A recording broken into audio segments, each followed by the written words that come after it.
조현병의 대표적인 임상 양상을 이해하는 것이 굉장히 중요합니다. 왜냐하면 조현병의 특징이 환자분들이 스스로가 병이라고 느끼지 않기 때문에 주변에 계시는 이제 가족분들이라든가 이제 친지분들이 이 증상들에 대해서 잘 이해를 하셔야지만 환자를 적절하게 치료 현장에 모시고 올 수가 있다는 게 다른 질병들과 좀 다른 특성이라고 하겠습니다.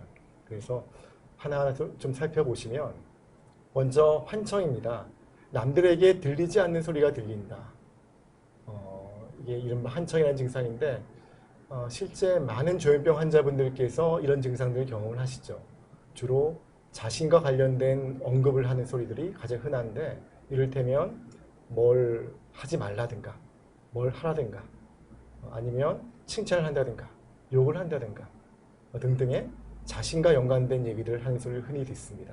이것 때문에 많이 괴로워하기도 하고 때로는 이런 소리를 즐기기도 할 수도 있습니다. 또 남들한테 보이지 않는 것이 보이는 증상, 즉 환시 증상도 있을 수가 있습니다. 환시는 환청에 비하면 상대적으로 흔하지가 않기 때문에 만약 환시 증상이 있다고 하면 그것은 좀 더 다른 원인에서 이런 증상들이 보이는 게 아닌지에 대한 면밀한 MRI 검사라든가 뇌파 검사라든가 그런 검사를 좀 더 면밀하게 할 필요성을 또 시사하는 소견일 수도 있습니다. 또한 생각이 있어서도 굉장히 혼란된 생각들을 하게 되는데요. 흔히 사람들이 내 생각을 알고 있다는 것과 같은 관계망상을 보일 수가 있습니다.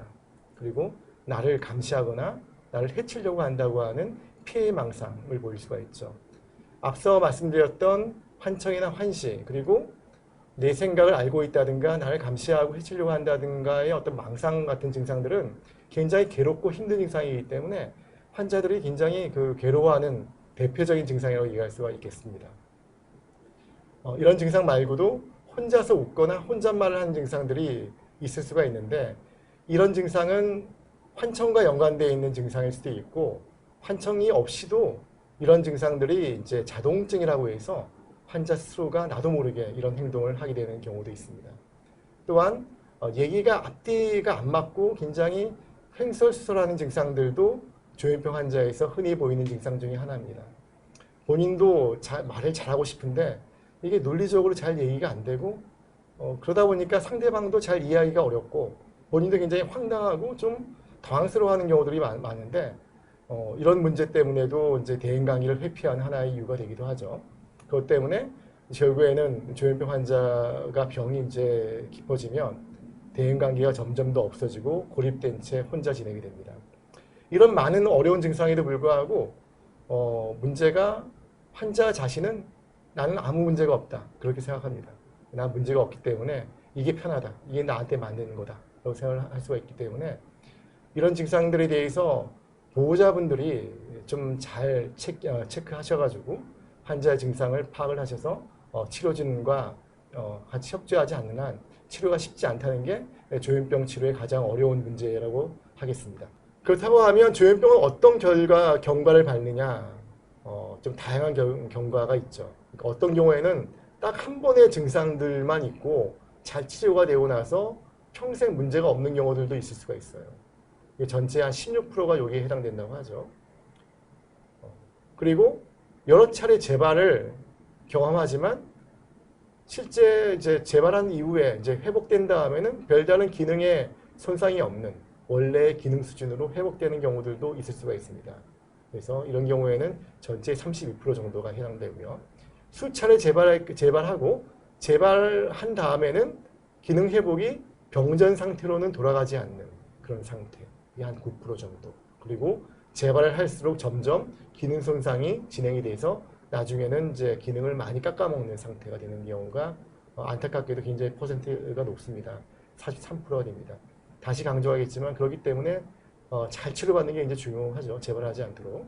또 조현병이 이게 약물 치료가 굉장히 중요한 것이 가장 효과적인 치료, 핵심적인 치료 약물이기 때문에 앞서 슬라이드에서 저희가 다양한 어떤 경과를 밟는다, 예후가 달라진다고 얘기했는데 결국에는 초기에 얼마나 약물 치료를 잘 받아서 재발을 방지했느냐에 따라서 결국에는 결과가 달라진다 이렇게 얘기를 할 수가 있겠습니다.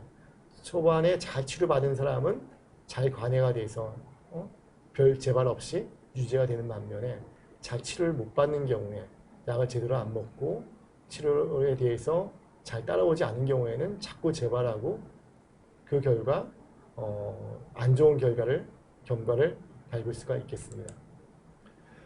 재발 위는 제일 큰 한계는 약물 중단이에요. 이제 너무 이제 약물에 대한 얘기만 드리는 것 같은데 앞서 말씀드린 바와 같이 5배 정도 차이가 있으니까 그렇고요. 또 물질 남용 문제 굉장히 안 좋습니다. 외국에는 특히나 물질 남용이 많은데 국내에서는 알코올 문제가 흔하죠. 그래서 술 마시는 거는 특히나 좀 일반인들보다 술 마시는 게 본인이 술로 인해서 겪는 문제가 훨씬 더 커지기 때문에 가능하면 술은 좀 멀리하는 게 좋겠고요.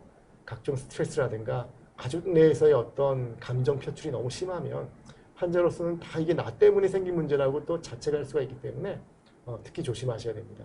그리고 치료를 잘 받게 하고 조기 치료가 굉장히 중요하다는 점들을 다시 한번 말씀을 드리고요.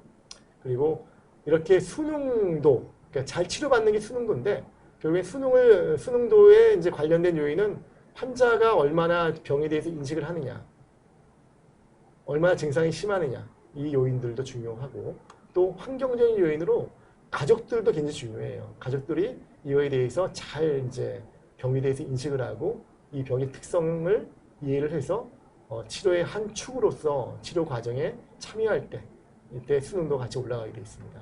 또 약물도 가능하면 의사가 잘 해야 되겠지만 약물 부작용이 적고 복용법도 쉬운 약을 선택을 해서 드리는 게 좋겠죠. 그리고 수능도가 좋아지는 어떤 상황은 아까 말씀드린 거를 다시 역으로 보시면 되는데 환자가 병에 대해서 잘 이해를 하고 치료 필요성을 인지를 할 때 좋아지겠죠. 그리고 보호자가 이런 점들을 잘 알고 협조할 때, 또 주치의사에 대한 신뢰도를 높게 가질 때, 약 부작용이 별로 없을 때도 이제 수능도가 올라가겠죠. 그래서 이게 의사와 환자와 이제 보호자의 어떤 3대 축이 굉장히 중요하다고 하겠습니다. 그래서 환자가 수능하지 않을 때 어떻게 할 것이냐, 상당히 많은 환자가 치료를 거부합니다. 근데 이거에 본인의 어떤 자기 결정권이 중요하다고 해서 이제 환자의 말에 따른다고 하면 이거는 결국에는 가장 큰 피해자는 환자 본인이 되거든요. 그렇기 때문에 이거에 대해서는 꼭 의사와 상의를 좀 해주셔야 됩니다. 비수능의 문제가 뭔지를 원인이 뭔지를 잘 따져서 그거에 대해서 이제 의사와 보호자 같이 환자를 이제 설득하는 과정들이 필요할 수가 있겠죠. 제가 최선 다해서 강의를 했으니까 많은 도움이 됐을 거라고 저희는 믿고요. 다음에도 이런 기회가 있으면 열심히 한번 강의를 해보도록 하겠습니다. 감사합니다.